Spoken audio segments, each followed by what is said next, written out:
Amén y gracias a Dios. Gloria, muchas gracias por encargarte de la oración inicial. Bueno, bienvenidos. Es martes y al ser martes estamos nosotros estudiando lo que es la parte práctica de los proyectos espirituales. Recuerde que es lo práctico, lo práctico. Son tareitas que yo puedo de una vez implementar en mi propia vida. Por eso es la parte práctica. Pero de nada sirve saber que la parte práctica y que hay tareitas que yo puedo implementar en mi vida si no las voy implementando de una vez, ¿no? Porque eso es como el que se engaña a sí mismo siendo un oidor de la palabra, pero no la hace, no la practica. Me doy cuenta de la manera tan impresionante como el lunes y el martes están relacionados. ¿Se ha dado cuenta usted? La manera tan impresionante como lo que aprendemos el lunes está íntimamente ligado con lo que aprendemos el martes. Lo que aprendemos el lunes, la parte práctica de los proyectos materiales, está anclado con lo que enseñamos los martes, la parte práctica de los proyectos espirituales. Y el lunes el Señor nos está dejando tareas, ¿no? Acuérdese del día de ayer, Gloria traía a colación ahorita en su oración inicial el tema de pensar definitivamente, radicalmente, de una manera completamente diferente si yo quiero que las cosas fluyan. Porque yo tengo que estar plenamente convencido en mi propia mente. Y la única manera de estar plenamente convencido en mi propia mente es llenando mi mente de la palabra de Dios. Lo decimos, ¿no es cierto? Ahora, ¿cómo llenamos la mente de la palabra de Dios? Algunos dirán, no, pues memorizándose los versículos. Sí, por ahí comienza. Pero ¿cómo es la mente? Y la mente tiene un apartado que se llama la imaginación. Y en la imaginación solamente caben imágenes. No cabe ninguna otra cosa que no sean imágenes, por eso se llama imaginación. Pues yo tengo que convertir los textos bíblicos en imágenes con el fin de llenar la mente y convencer la mente y cumplir lo que dice el texto. Cada uno esté plenamente convencido en su propia mente. De modo que, como veíamos ayer, pues la mente es necesaria para la fe. La mente es necesaria para creer y que no es cierto ese corito que dice que yo no confío con la mente o que yo no creo con la mente o que la mente no es necesaria para la fe. No es cierto. Al ser martes, estamos nosotros revisando esto, pero desde otro punto de vista, porque es el punto de vista espiritual del asunto. Entonces estamos revisándolo directamente, específicamente desde la imagen del Señor Jesucristo, a la cual usted y yo tenemos que ser moldeados, cambiados o transformados. Se nos ha enseñado durante años que nosotros tenemos que ser conformados a esa imagen. Y cuando se nos habla de esa imagen decimos es que Él fue santo. Y nos limitamos al aspecto de la santidad como si solamente fuese el aspecto de la santidad. Y no me malentienda. Obviamente, el aspecto de ser santo es una cosa muy, pero muy importante en la Sagrada Escritura. Pero recuerde que es que la palabra santo significa apartado. Lo que pasa es que en la cabeza, cada vez que se nos habla de santo, entonces como que se nos viene a la cabeza esos cuadritos pertenecientes a la religión, donde está pues el santo entre comillas, con las manitos así, con la cabecita como que inclinada, tiene como un aureola sobre su cabeza, los ojos mirando hacia el infinito y más allá, y pareciera que no rompiera un plato. Pero eso no es santidad. Santidad quiere decir apartarse. Entonces estamos revisando como lo que serían los componentes de esa santidad también. No es solamente decir no pecar. Es que nuestro Señor Jesucristo estaba tan ocupado haciendo cosas. ¿Qué cosas? Tan ocupado haciendo cosas que la verdad no tenía tiempo para pecar. Por eso la Biblia dice que fue tentado en todo, pero sin pecado. Porque es que no me puedo ocupar del pecado cuando ya estoy ocupado en otras cosas. Y lo primero que vimos, y a ver en qué consiste el ejercicio, o al menos mi ejercicio, el ejercicio de organizar estas clases, consiste en ir a los evangelios, Mateo, Marcos, Lucas y Juan, y encontrar, identificar esas actividades en las cuales nuestro Señor Jesucristo más invirtió su tiempo. Le repito, encontrar en los evangelios esas actividades en las cuales nuestro Señor Jesucristo más invirtió su tiempo. Cuando usted va a Mateo, está lleno de Marcos, lleno de Lucas, lleno de Juan, ¿lleno de qué? Lleno de ejemplos, situaciones, o si no, sermones, explicaciones de nuestro Señor Jesucristo orando.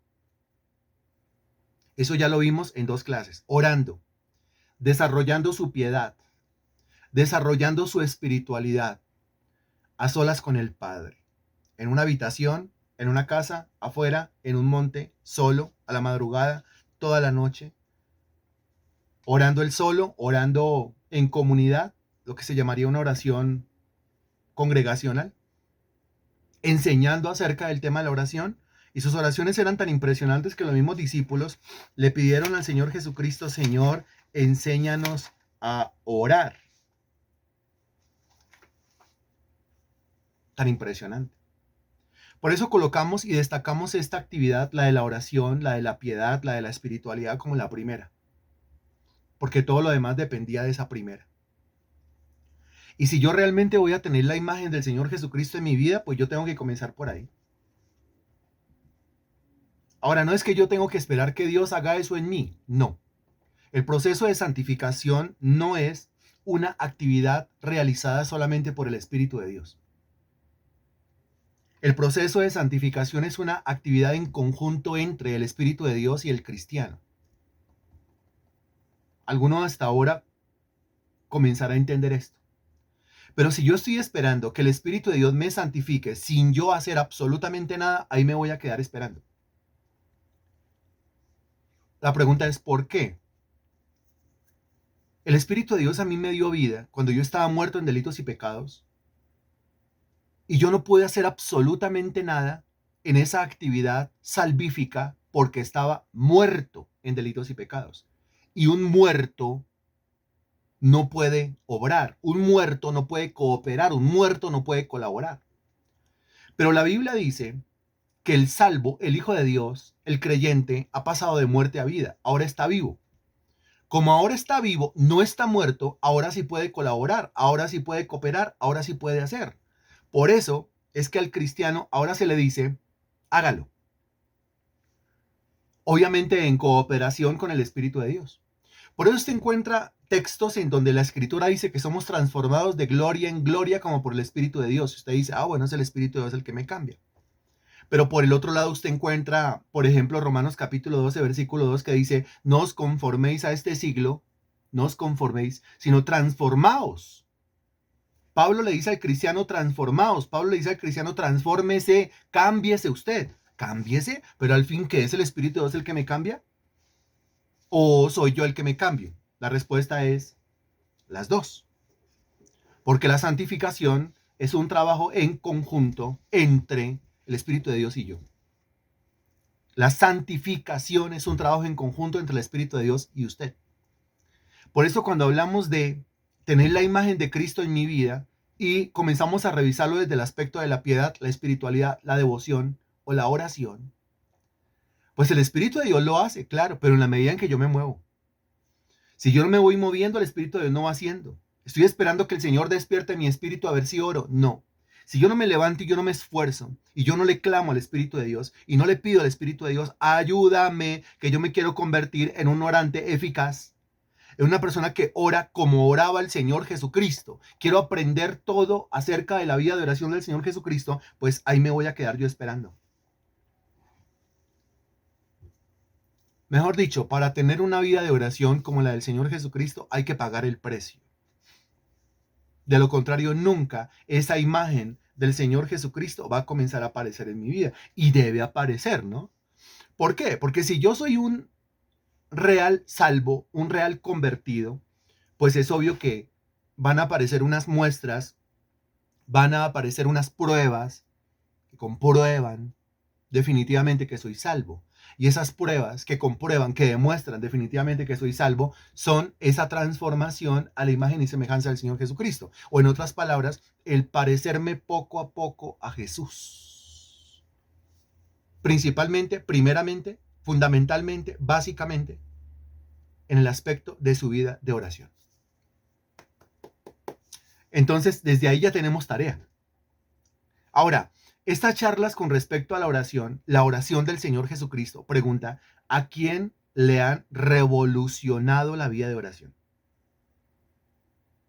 ¿Quién ha hecho al menos un cambio pequeñito? No importa de segundos, no importa de minutos, no importa, pero entender esto, ¿a quién le ha revolucionado su vida de oración? Al entenderlo, se causa una revolución. ¿A quién le ha revolucionado en algo, así sea poco, no importa, pero a quién le ha revolucionado su vida de oración en la práctica? En la práctica. Entonces, a ver, yo encuentro, Natalia dice a mí, Gloria dice a mí, Marta León a mí, Carolina dice yo, Germán dice a mí, Marley a mí, Marta Poveda a mí, Rubelio dice sí, Estefanía dice a mí, María Sánchez dice a mí. Ok, muy bien, tiene que ser así. Si yo escucho estas charlas y mi vida de oración no es revolucionada, apague, no le funciona, no le sirve. Se ha convertido usted en un oidor solamente, alguien que no hace, alguien que no practica. Por lo tanto, no le funciona. Tengo que oír y practicar. Estamos en el año de la práctica. 2024, año de la práctica, año de las tareas, año de las implementaciones, año de las ejecuciones. Practiquemos, verá cómo la vida cambia. Muy bien. Ahora, seguimos con la actividad. Sigo revisando yo Mateo, Marcos, Lucas y Juan. Al revisar los evangelios y otros textos, intentando encontrar otra actividad en la cual el Señor Jesucristo estuvo muy comprometido, otra actividad en la cual normalmente, usualmente el Señor Jesucristo andaba bien ocupado, aparte de la oración,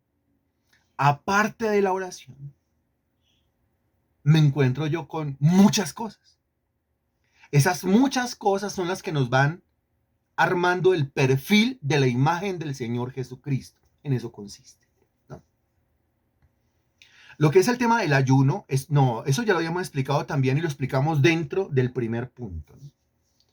Lo que el Señor hacía para ejercitar su espiritualidad, cosas como, y ahí va todo esto, la oración, todo esto, el ayuno. ¿Se acuerda que lo hablamos? ¿Se acuerda que lo vimos? ¿Se acuerda que lo explicamos? Si yo quiero llegar a un ayuno de 40 días y 40 noches, ¿se alcanza a acordar? Pues yo no puedo decir, hoy voy a ayunar 40 días y 40 noches. Muy seguramente yo no alcance. Yo tengo que comenzar por ayunos de al menos unas 6 horas al día, pero no me puedo quedar toda la vida ayunando 6 horas al día. Tengo que mandarme unas 12 horas al día, pero no me puedo quedar toda la vida ayunando 12 horas al día. Tengo que ir al menos 24 horas. Voy a presentar un ayuno de 24 horas y sigo ejercitando la piedad. Y si la sigo ejercitando, ya me hice un ayuno de 3 días y 3 noches, sigue ejercitando. Me mando por un ayuno de una semana, sigue ejercitando. Me mando por un ayuno de 15 días, sigue ejercitando. Me mando por un ayuno de 21 días, sigue ejercitando. Me mando por un ayuno de 40 días y 40. Para llegar a esos picos, hay que comenzar por los valles. Entonces, de eso ya hemos hablado. Cuando hablamos de piedad, no importa si toca volver a repetir, cuando hablamos de piedad o de espiritualidad o de devoción, nos referimos a toda actividad que me acerque a Dios, que desarrolle una intimidad con Dios. A eso nos estamos refiriendo cuando hablamos nosotros de la piedad, o cuando estamos hablando nosotros de la espiritualidad, o cuando estamos hablando nosotros de la devoción a Dios, del acercamiento, de la relación con Dios. Ahora, con la segunda que nos encontramos es con la siguiente. Yo le voy a dar a usted unos textos bíblicos, vamos a ir todos, los vamos a leer y ahí comenzamos nosotros a encontrar, a captar. Encontramos nosotros a identificar qué es esa segunda cosa, segunda actividad en la cual el Señor Jesucristo estaba muy, pero muy comprometido, muy ocupado. Comencemos por acá. Juan capítulo 6, versículo 38. Evangelio según San Juan, capítulo 6, versículo 38. Vamos a ir leyendo. Usted va a ir escribiendo. Vamos a ir leyendo de pronto alguna frase. Pasamos al segundo versículo una frase, al tercer versículo una frase, así hasta donde alcancemos de aquí a las 7 de la noche. Y ahí poco a poco vamos identificando lo que sería la segunda cosa en el perfil de la imagen del Señor Jesucristo. Evangelio según San Juan, capítulo 6, versículo 38. Dice, porque he descendido del cielo no para hacer mi voluntad, sino la voluntad del que me envió. He descendido del cielo no para hacer mi voluntad, sino la voluntad del que me envió. Qué impresionante esto. Porque el Señor Jesucristo sabía para qué no había venido y también sabía para qué sí había venido. Dese cuenta. Estoy acá o he descendido del cielo, no para esto, pero sí para esto. No para hacer mi voluntad, sino la voluntad del que me envió. Entonces, frente a ese versículo, usted puede escribir, el Señor sabía para qué no y para qué sí. Para qué no estaba aquí y para qué sí estaba aquí. Y pasamos a otro versículo. Y poco a poco, entonces usted lo identifica y dice, ya lo tengo. Y puedo dar una respuesta y una respuesta correcta. Primera de Timoteo, capítulo 1, versículo 15. Texto que usamos muchísimo en diciembre. Texto que usamos muchísimo para hablar de la encarnación del Señor Jesucristo. Primera de Timoteo, capítulo 1, versículo 15. Me avisa cuando ya, por favor. 2, 3, 4 personas que me digan ya y arrancamos. Listo. Mire lo que dice. Palabra fiel y digna de ser recibida por todos. Que Cristo Jesús vino al mundo para salvar a los pecadores, los cuales yo soy el primero. Desde los dos puntos. Cristo Jesús vino al mundo para. Se parece mucho a Juan capítulo 6, versículo 38. Pero aquí dice para salvar a los pecadores, de los cuales yo soy el primero.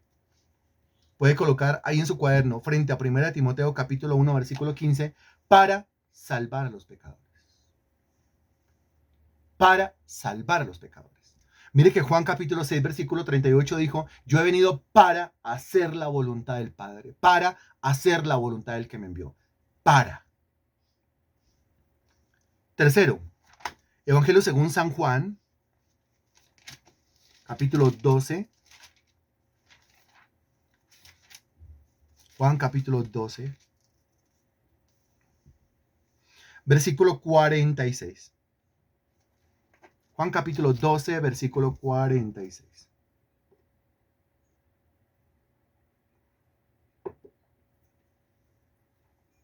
Muy bien. Dice, yo, la luz, he venido al mundo, otra vez, he venido al mundo.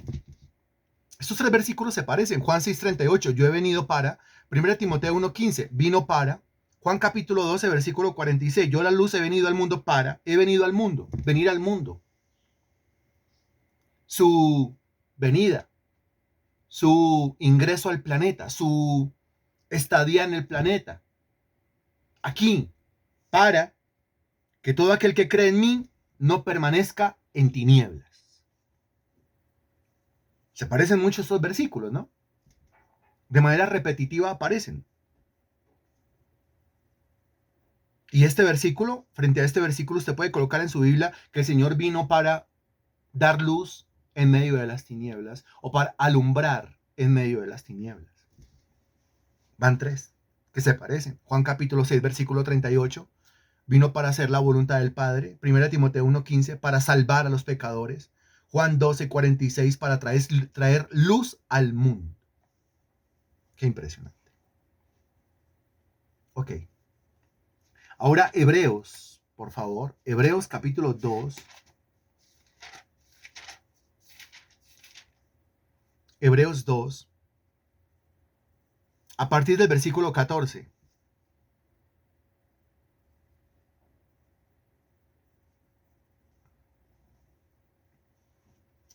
Hebreos capítulo 2, versículo 14. ¿Alguien más que diga ya, por favor? Hebreos capítulo 2, versículo 14. Gracias. Y Hebreos 2:14 dice, así que por cuanto los hijos participaron de sangre y carne, él también participó de lo mismo. Nota lo que dice, para destruir por medio de la muerte al que tenía el imperio de la muerte, esto es, al diablo. Ahora, ¿de qué está hablando? Porque es necesario que lo entendamos. Los hijos participaron de carne y sangre, quiere decir un cuerpo físico. Solamente el cuerpo físico, no el alma, no el espíritu, está conformado de carne y sangre. Dice que él, hablando de Jesucristo, también participó de lo mismo. Quiere decir que se le dio un cuerpo. Está hablando de la encarnación del Señor. El cuerpo del Señor Jesucristo tenía carne, es decir, músculo, y tenía sangre. Y dice que también participó de lo mismo, es decir, se encarnó para, vuelve a aparecer esa palabra mágica, para destruir por medio de la muerte al que tenía el imperio de la muerte, esto es, al diablo. Si lo dejamos hasta ahí, hasta el versículo 14, pero es que es más largo, si lo dejamos hasta el versículo 14, usted puede colocar, Hebreos 2:14 me enseña que el Señor vino para destruir al diablo. Pero sigue, versículo 15, y librar a todos los que por el temor de la muerte estaban durante toda la vida sujetos a servidumbre. Entonces, versículo 14, vino para destruir al diablo. 15, vino para librar a los que estaban cautivos bajo el poder del diablo.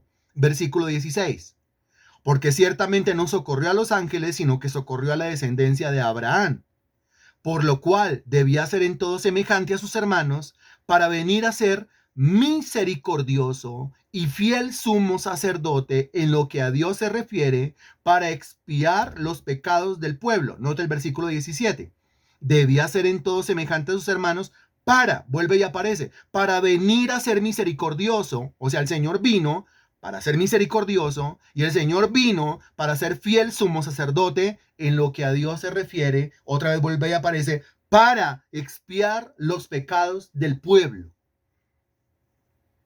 Acabamos de leer Hebreos capítulo 2 desde el versículo 14 y hasta el versículo 17. Si usted lee el versículo 18 dice, pues en cuanto él mismo padeció siendo tentado, es poderoso para socorrer a los que son tentados. Qué impresionante. Apareció el Señor, versículo 14, para destruir al diablo. Apareció el Señor, versículo 15, para librar de la esclavitud. Apareció el versículo 17 para ser misericordioso y para expiar los pecados del pueblo. Apareció el Señor, según el versículo 18, para socorrer a los que son tentados. ¿Cómo vamos? Juan 6:38 vino para hacer la voluntad del Padre. Primera de Timoteo 1:15 vino para salvar a los pecadores. Juan 12:46 vino para traer luz al mundo. Hechos 2 del 14 al 18 vino para destruir al diablo. Vino para traerme libertad. Vino para ser misericordioso. Vino para expiar los pecados del pueblo. Vino para socorrer a los que son tentados.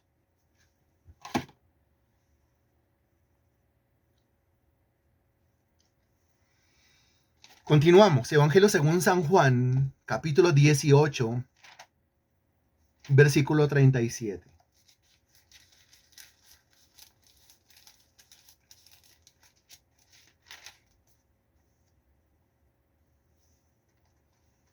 Juan capítulo 18, versículo 37.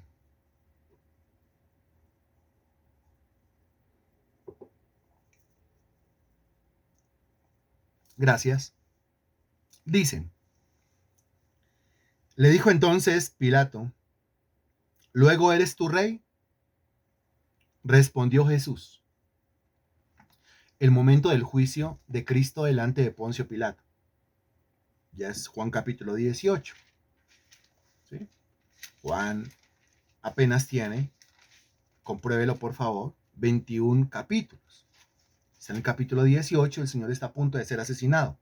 Lo está juzgando Poncio Pilatos.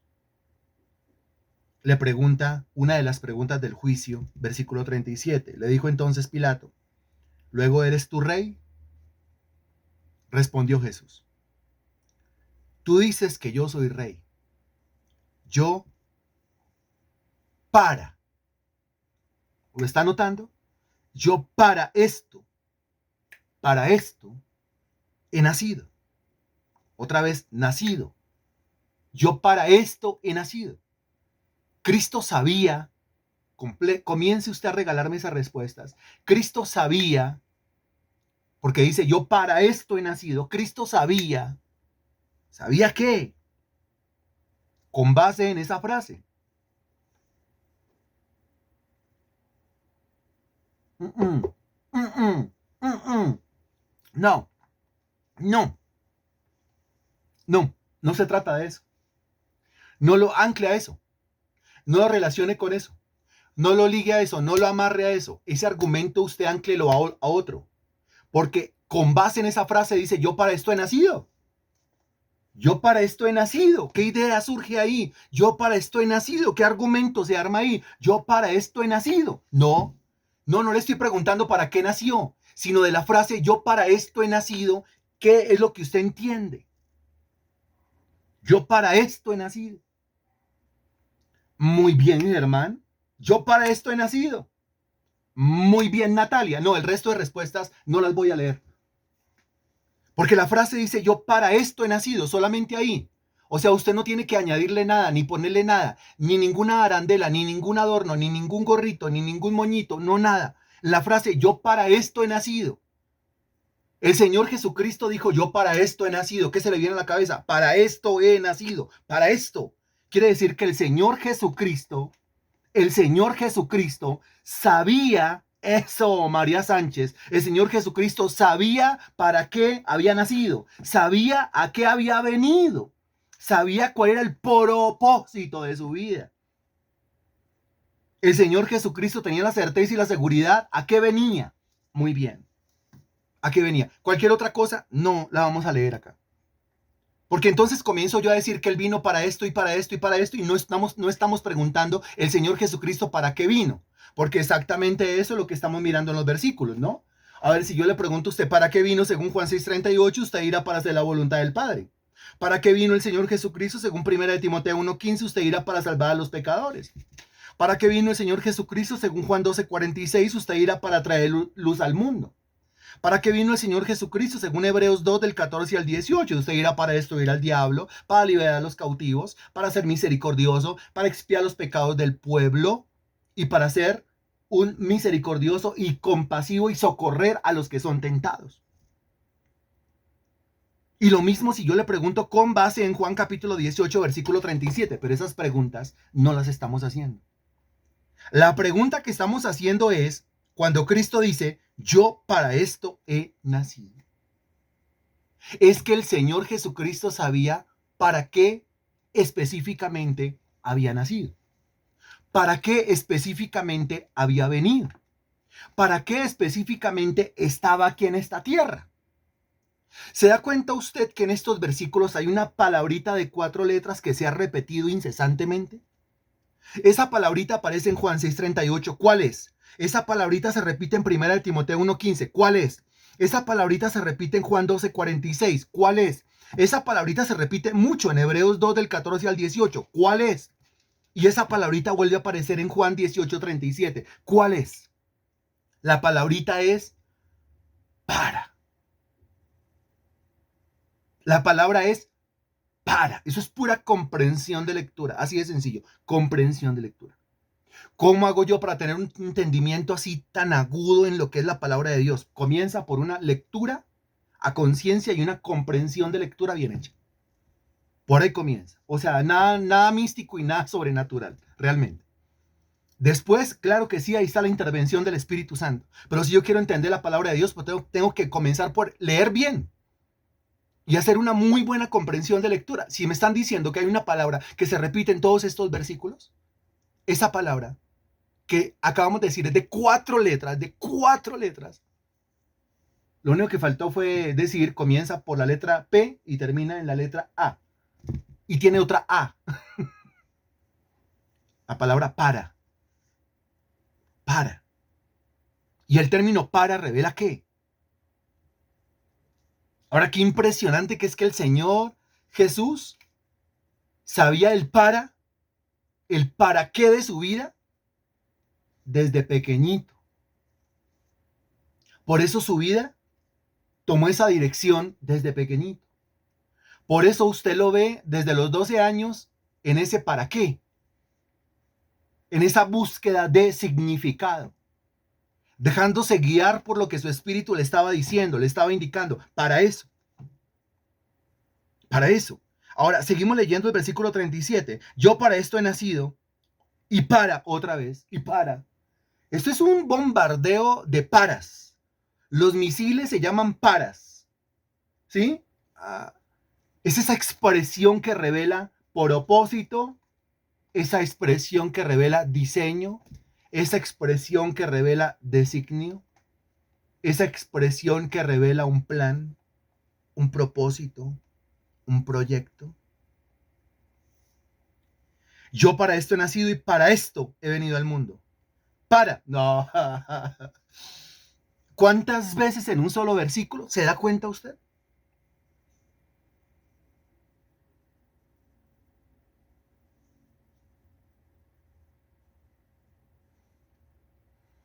¿Cuántas veces en un solo versículo se da cuenta usted? Para. Y para esto he venido al mundo. Para dar testimonio a la verdad. En un solo versículo 3 veces aparece la expresión para, y frente a este versículo usted puede colocar para dar testimonio de la verdad, o sea, para decir la verdad. Estoy aquí para decir la verdad. Nací para decir la verdad. Para.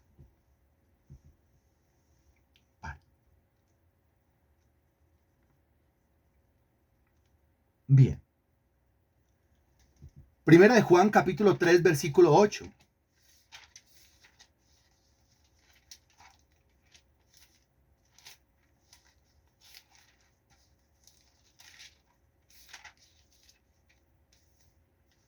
Primera de Juan, capítulo 3, versículo 8.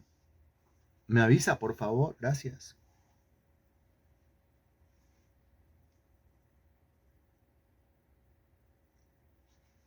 Gracias. El que practica el pecado es del diablo, porque el diablo peca desde el principio. Para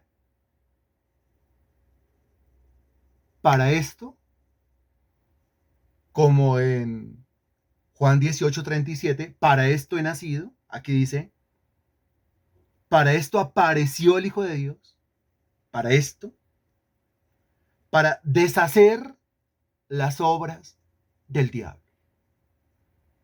Frente a primera de Juan capítulo 3 versículo 8 puede escribir para deshacer las obras del diablo, así tal cual aparece en el versículo, y quiero que note otra vez la aparición del término para, que revela designio, propósito, el saber, el conocer, yo para qué estoy aquí, qué es lo que tengo que hacer.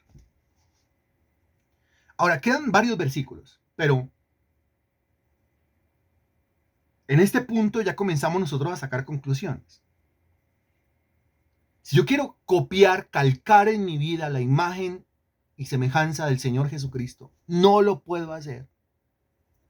Si no sé, no conozco, si no entiendo el para qué de mi vida en esta tierra, el para qué nací, el para qué aparecí yo aquí, el para qué estoy yo aquí en este planeta, el por qué y el para qué se permitió mi existencia en este siglo, en el año en que nací, y llegar hasta este año 2024, hasta este siglo y hasta esta fecha, como para qué, como por qué y para qué se me permitió nacer, no solamente en esta época, sino entre las personas entre las cuales yo nací.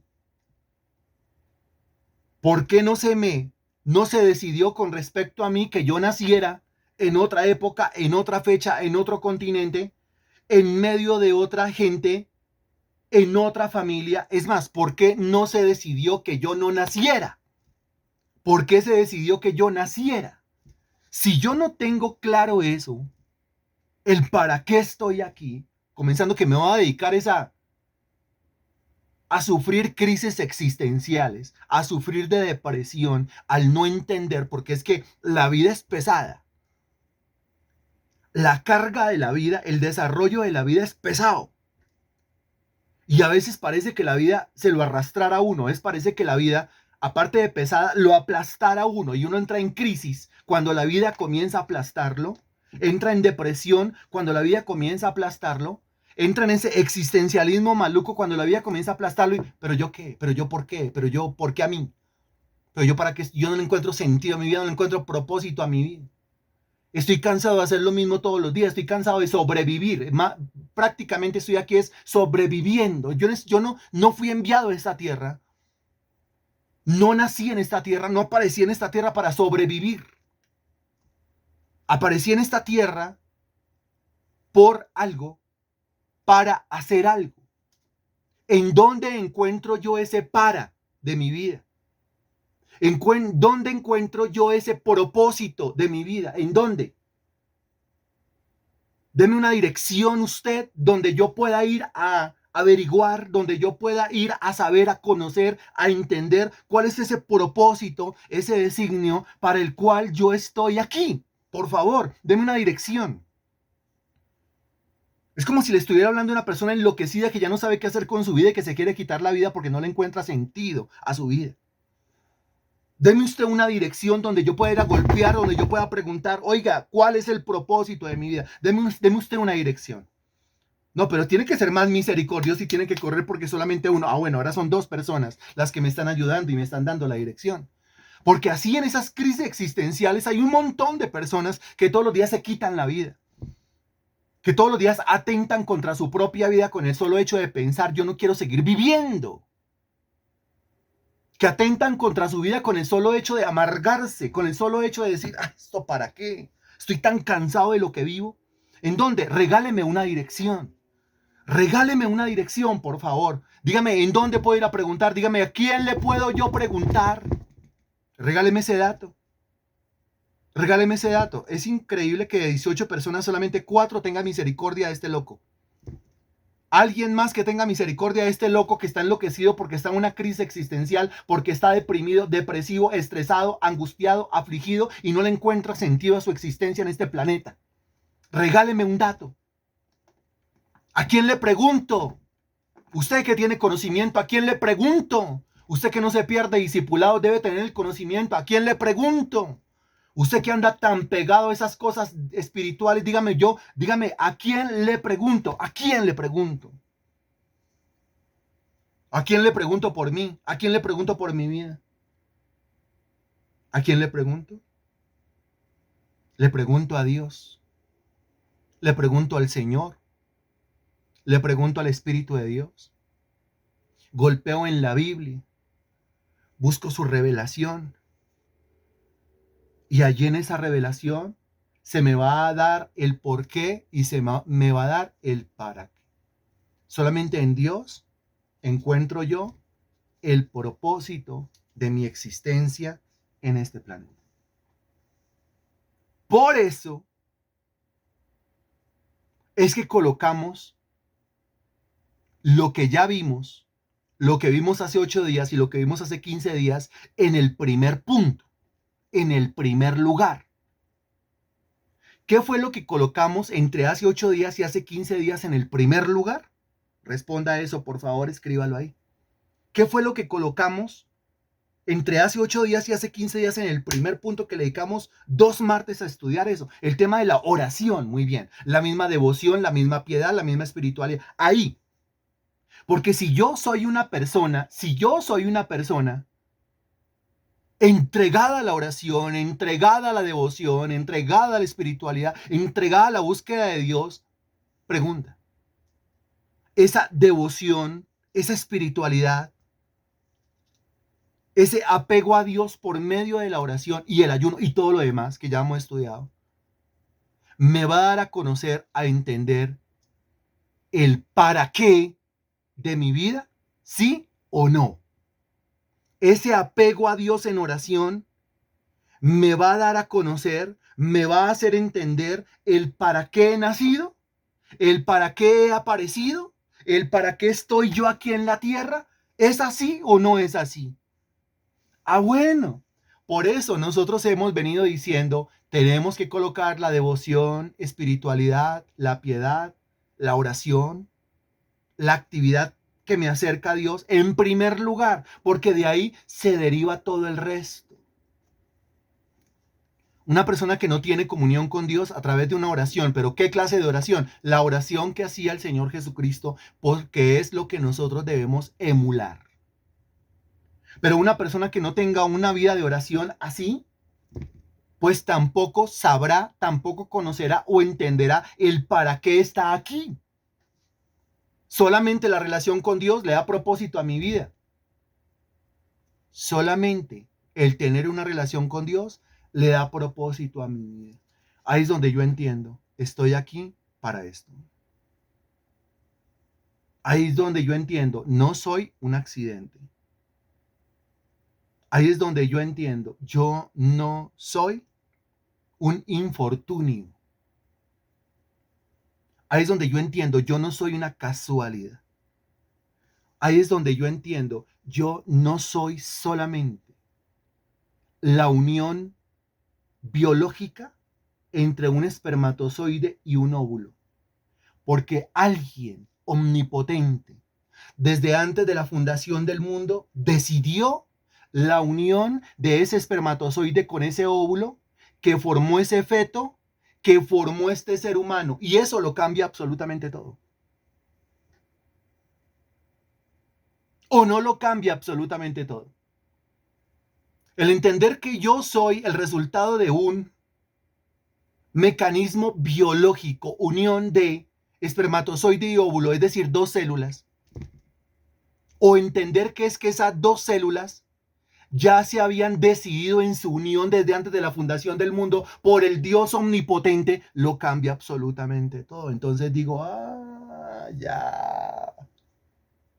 Y ahí es donde yo digo, mi papá físico, mi mamá física, no, ustedes no me han dado la vida.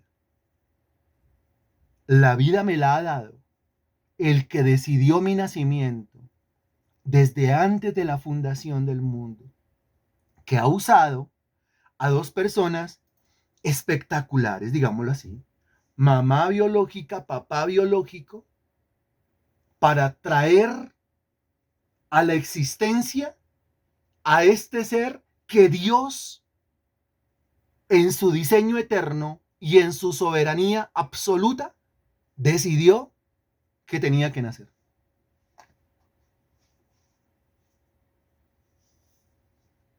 Lo cambia absolutamente todo. O no lo cambia absolutamente todo.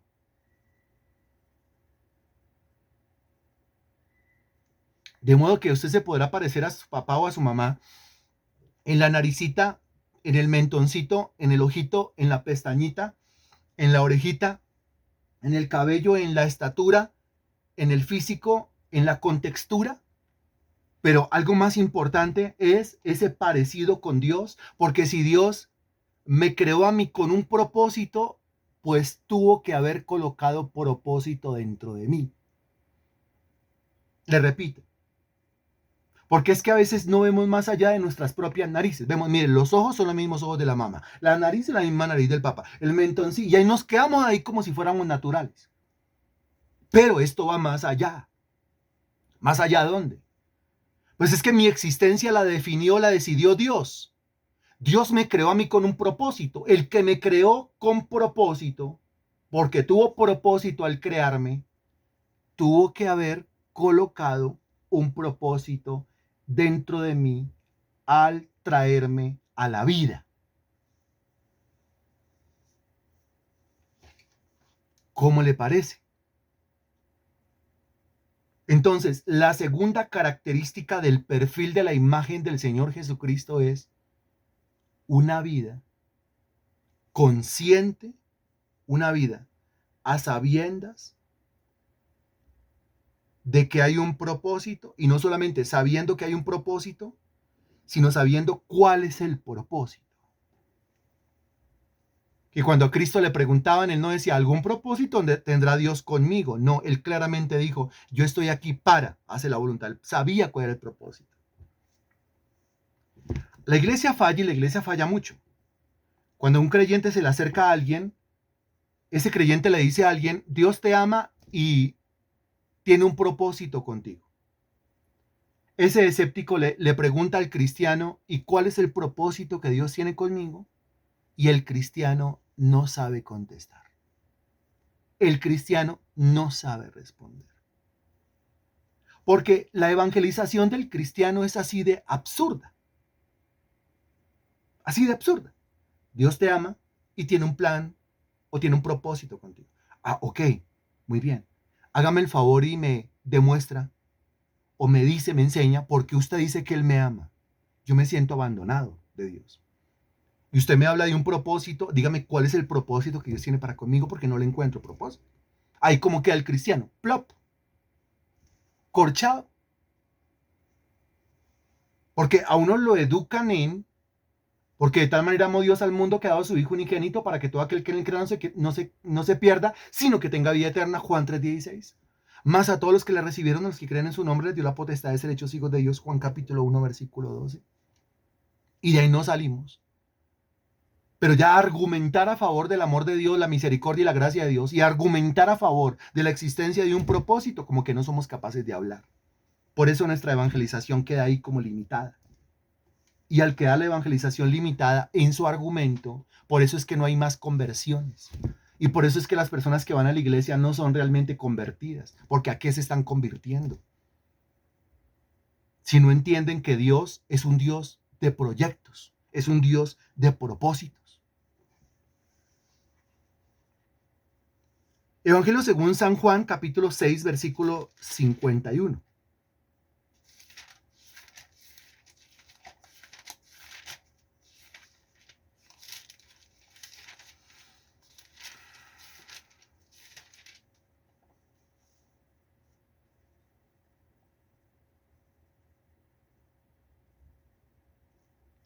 Me avisa cuando ya, por favor.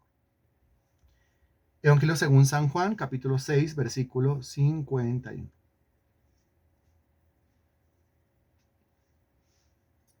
Bien. Dice versículo 51, yo soy el pan vivo que descendió del cielo. Otra vez, yo descendí del cielo, ¿quién soy? El pan. Ya había dicho en Juan 12:46, yo descendí del cielo y soy la luz. Yo soy el pan vivo que descendió del cielo. Si alguno comiere de este pan, vivirá para siempre. Y el pan que yo daré es mi carne, la cual yo daré por la vida del mundo. Ya el versículo 50, el versículo anterior. Este es el pan que desciende del cielo, note, para que el que de él come no muera.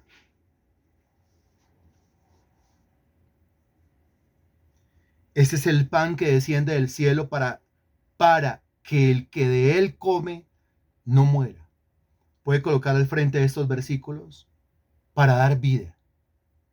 Jesús vino para dar vida. ¿Cuántos textos llevamos? Llevamos 7 textos. Le puedo dar más.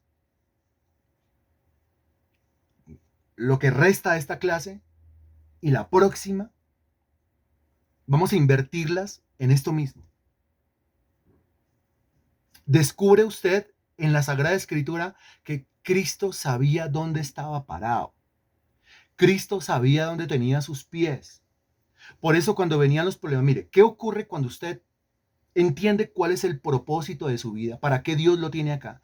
Cuando usted entiende el para qué, ¿qué ocurre en el momento en que vienen los problemas si usted sabe el para qué? Vienen las tribulaciones, pero usted sabe para qué está acá. Vienen los apretones, pero usted sabe para qué está acá. Vienen las aflicciones, pero usted sabe para qué está acá.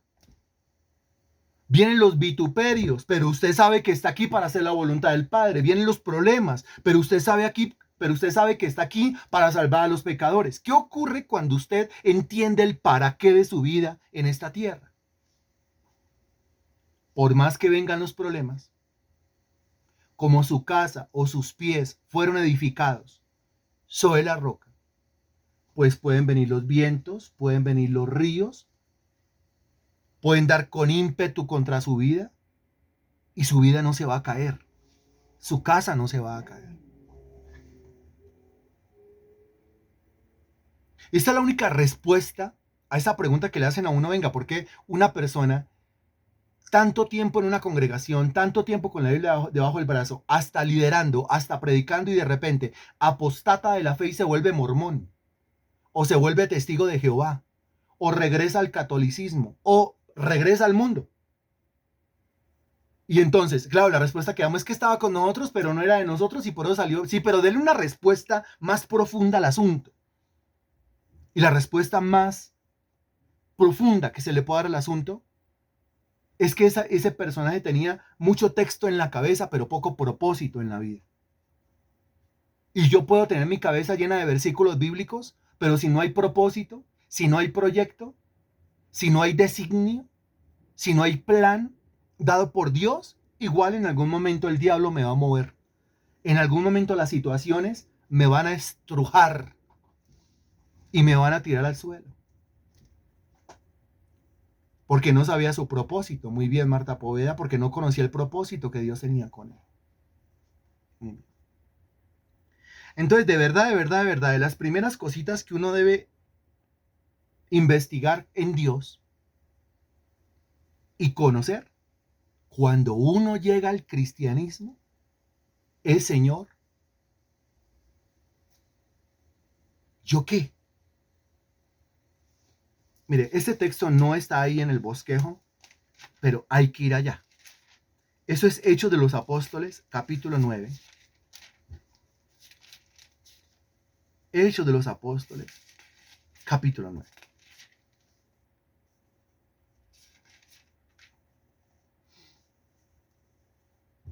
Bien, a partir del versículo 4. Hechos de los Apóstoles, capítulo 9, a partir del versículo 4. Me avisa cuando ya, por favor.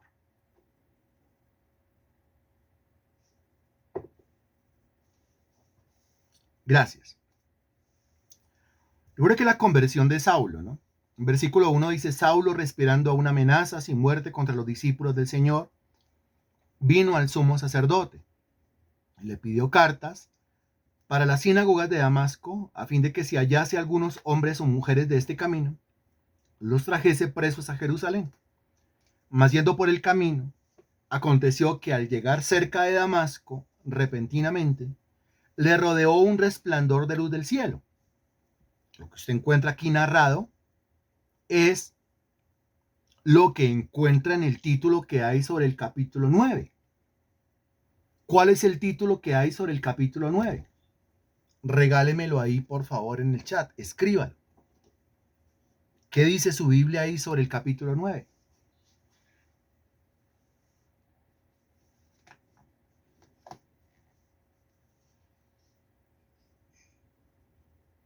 La conversión de Saulo. Muy bien. Y cayendo en tierra, versículo 4, y cayendo en tierra, oyó una voz que le decía, Saulo, Saulo, ¿por qué me persigues? Él dijo, ¿quién eres, Señor? Y le dijo, yo soy Jesús, a quien tú persigues. Dura cosa te es dar coces contra el aguijón. Mire que la conversión de Saulo usted lo encuentra en el título que hay sobre el versículo 1 del capítulo 9. Si es la conversión, y hablando en términos de conocimiento, lo que yo necesito saber en el momento de mi conversión. Es más, lo que yo necesito saber, conocer, entender para poderme convertir realmente. La primera cosa que yo necesito saber, entender, conocer para convertirme realmente es lo que usted encuentra en el versículo 5. Hay una pregunta, ¿quién eres, Señor? Y la respuesta dice, yo soy Jesús. Creo que estamos claros todos de que yo no me puedo convertir si yo no sé quién es Jesús. Yo debo saber quién es Jesús para poderme convertir. Clave de una genuina conversión es saber quién es Jesús. Saulo pregunta, ¿quién eres, Señor? Y la voz dice, yo soy Jesús. Si yo no sé quién es Jesús, a la luz de los evangelios, si yo no sé quién es Jesús, a la luz del Nuevo Testamento, si yo no sé quién es Jesús, a la luz de la Biblia, pues yo no me puedo convertir, yo no soy un verdadero convertido. Lo primero para poderme convertir es saber quién es Jesús. Eso ocurre en el momento de la conversión, entender quién es Jesús. ¿Estamos claros con esto?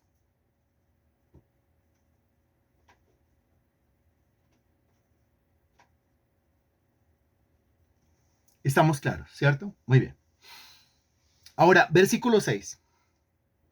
Él, temblando y temeroso, dijo, es el mismo momento de la conversión. Él, temblando y temeroso, dijo, Señor, ok, eres Jesús. Entonces ya lo sé, ya lo conozco. Ahora, ¿qué quieres que yo haga? Es la segunda cosa que yo debo saber, conocer o entender en el momento de mi conversión.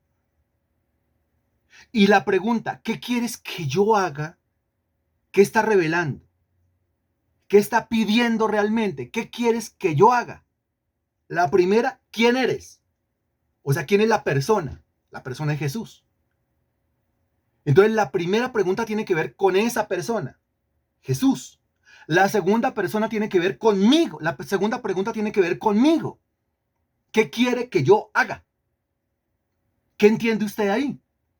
¿Qué quiere que yo haga? ¿Quién eres tú, Jesús? Ahora Jesús, tú, ¿qué quieres que yo haga? ¿Qué está revelando? Lo que está revelando esa pregunta, ¿qué quiere que yo haga? ¿A qué quiere que me dedique? ¿Cuál es la acción que quiere que realice? ¿Cuál es la actividad que quiere que desarrolle? ¿Está hablando de qué? Está hablando de propósito. Está hablando de propósito.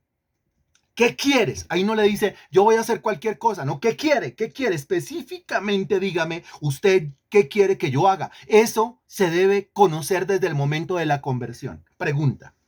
Si uno desde el momento de la conversión sabe muy bien quién es Jesús, y si uno desde el momento de la conversión sabe muy bien, entiende muy bien cuál es el propósito de Cristo para con mi vida, ¿cómo será de ahí en adelante la vida cristiana del tal sujeto? Le repito la pregunta y usted me la va a responder no solamente diciendo muy buena, sino regáleme un poquito más de prosa, por favor. No me va a responder diciendo espectacular. Regáleme un poquito más de prosa. Yo le repito la pregunta, pero usted se va a fajar una buena respuesta. No me va a regalar solamente una pregunta, ¿sí? O sea, aliste los dedos. Si desde el momento de la conversión el cristiano, el creyente, sabe primero muy bien quién es Jesús y segundo, entiende cuál es el propósito que Jesús tiene para con su vida, pregunta, ¿cómo será su vida cristiana de ahí en adelante? Responda.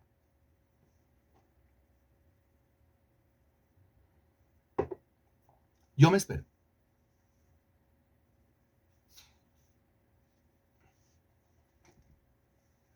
Prosa, prosa. Yo me espero.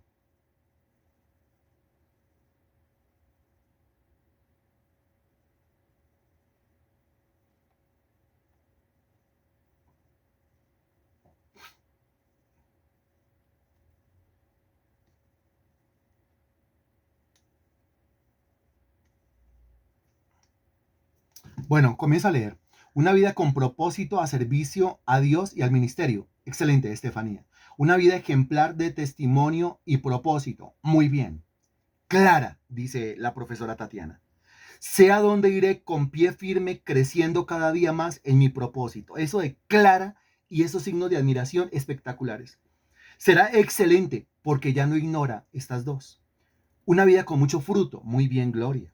No perdería tiempo para servirle. Muy bien, no perdería tiempo para servirle. Entregada en totalidad a Él y ser instrumento en la tierra para la gloria de Dios. Bien. En Cristo y debe cumplir todos los propósitos de servicio. Muy bien. Imitando a Dios en el propósito de predicar la palabra de Dios, siendo misericordiosos con el prójimo, dando lo mejor para glorificar a Dios. Bien. El Señor nos dirá para qué propósito nos tiene. Una vida transformada con un propósito firme que lo llevará al éxito sabiendo que Dios lo guía. Bien. Mi vida sería dedicada al servicio de nuestro Señor Jesucristo.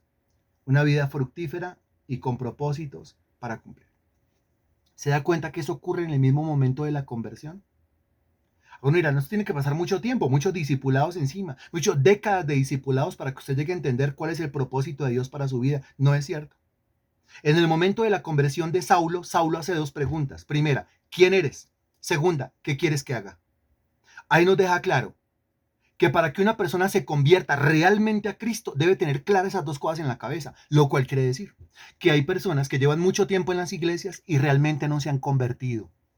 Uy, ¿cómo así? Así como se lo estoy diciendo. Hay personas que llevan mucho tiempo en las iglesias. Hay personas que llevan mucho tiempo con la Biblia debajo del brazo y realmente no se han convertido. Porque para uno convertirse realmente, uno debe saber bien quién es Jesús. Y uno debe saber bien cuál es el propósito de Dios para con mi vida. Si yo no sé bien esas dos cosas, quién es Jesús y cuál es el propósito de Dios para con mi vida, cuál conversión ni cuál conversión. Me voy a dedicar a ir esporádicamente, cada vez que se me ocurra, cada vez que se me antoje, cada vez que no tenga el pero, cada vez que no haga frío, cada vez que no haga sol, cada vez que no me duela la barriga, cada vez que el esposo no se indigne, cada vez que la esposa no se ponga brava, a congregarme. Me voy a congregar como los bombillitos de la instalación del arbolito de Navidad, intermitentemente. Ese va a ser mi cristianismo, porque no le voy a encontrar yo sentido al congregarme. Entonces voy a ir un domingo sí, 2 domingos no, un domingo sí, 3 domingos no, un domingo sí, un mes no, un domingo sí, 2 meses no. Me voy a conectar a un discipulado sí, un discipulado no, un discipulado sí, 3 discipulados no. Voy a orar cuando se me antoje porque no le encuentro sentido al asunto, no le encuentro propósito al asunto.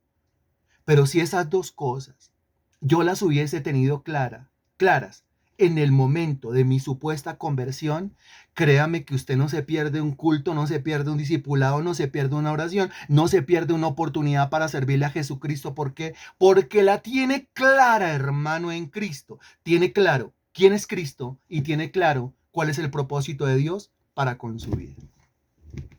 Bendito Señor, tú eres bueno y lleno de misericordia.